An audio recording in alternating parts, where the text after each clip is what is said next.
ایک دانا آدمی کی گاڑی گاؤں کے قریب خراب ہو گئی۔ اس نے سوچا کہ گاؤں سے کسی کی مدد لیتا ہوں۔ وہ جیسے ہی گاؤں میں داخل ہوا تو اس نے دیکھا ایک بوڑھا شخص چارپائی پر بیٹھا ہے اور اس کے قریب مرغیاں دانا چگ رہی ہیں۔ ان مرغیوں میں ایک باز کا بچہ بھی ہے جو مرغیوں کی طرح دانے چگ رہا ہے۔ وہ حیران ہوا اور اپنی گاڑی کو بھول کر اس بوڑھے شخص سے کہنے لگا کہ یہ کیسے خلاف قدرت ممکن ہوا کہ ایک باز کا بچہ زمین پر مرغیوں کے ساتھ دانے چگ رہا ہے۔ تو اس بوڑھے شخص نے کہا، دراصل یہ باز کا بچہ صرف ایک دن کا تھا۔ جب یہ پہاڑ پر مجھے گرا ہوا ملا، میں اسے اٹھا لایا۔ یہ زخمی تھا، میں نے اس کی مرہم پٹی کر کے اس کو مرغیوں کے بچوں کے ساتھ رکھ دیا۔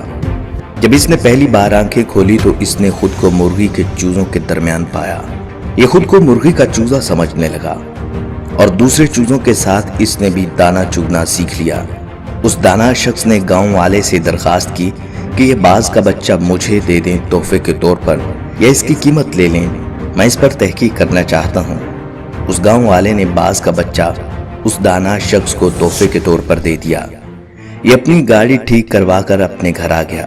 وہ روزانہ باز کے بچے کو چھت سے نیچے پھینک دیا کرتا، مگر وہ باز کا بچہ مرغی کی طرح اپنے پروں کو سکیڑ کر گردن میں چھپا لیتا۔ وہ روزانہ بلا ناغہ باز کے بچے کو اپنے سامنے ٹیبل پر بٹھاتا اور اسے کہتا، تو باز کا بچہ ہے، مرغی کا بچہ نہیں، اپنی پہچان کر۔ اسی طرح اس نے کئی دن تک اردو، پنجابی، سندھی، سرائکی، پشتو ہر زبان میں اس بچے کو کہا کہ تو باز کا بچہ ہے، مرغی کا نہیں، اپنی پہچان کر، اپنے آپ کو پہچاننے کی کوشش کرو۔ آخرکار وہ دانا شخص ایک دن باز کے بچے کو لے کر ایک بلند ترین پہاڑ پر چلا گیا اور اسے کہنے لگا کہ خود کو پہچاننے کی کوشش کرو، تم باز کے بچے ہو۔ اور اس شخص نے یہ کہہ کر باز کے بچے کو پہاڑ کی بلندی سے نیچے پھینک دیا۔ باز کا بچہ ڈر گیا اور اس نے مرغی کی طرح اپنی گردن کو جھکا کر پروں کو سکیڑ لیا اور آنکھیں بند کر لی۔ تھوڑی دیر بعد اس نے آنکھیں کھولی تو اس نے دیکھا زمین تو بھی بہت دور ہے۔ تو اس نے اپنے پر پھڑ پھڑائے اور اڑنے کی کوشش کرنے لگا، جیسے کوئی آپ کو دریا میں دھکا دے دے تو آپ کو تیرنا نہ بھی آتا ہو، آپ ہاتھ پاؤں ماریں گے۔ تھوڑی ہی دیر میں وہ اپنے آپ کو بیلنس کرنے لگا، کیونکہ باز میں اڑنے کی صلاحیت خدا نے رکھی ہوتی ہے۔ تھوڑی ہی دیر میں وہ اونچا اڑنے لگا، وہ خوشی سے چیخنے لگا اور اوپر جانے لگا۔ کچھ ہی دیر میں وہ اس دانا شخص سے بھی اوپر نکل گیا اور نیچے نگاہیں کر کے اس کا احسان مند ہونے لگا۔ تو دانا شخص نے کہا، اے باز، میں نے تجھے تیری شناخت دی ہے، اپنے پاس سے کچھ نہیں دیا۔ یہ کمال صلاحیتیں تیرے اندر موجود تھیں، مگر تو بے خبر تھا۔ یہی معاملہ ہم لوگوں کے ساتھ ہے۔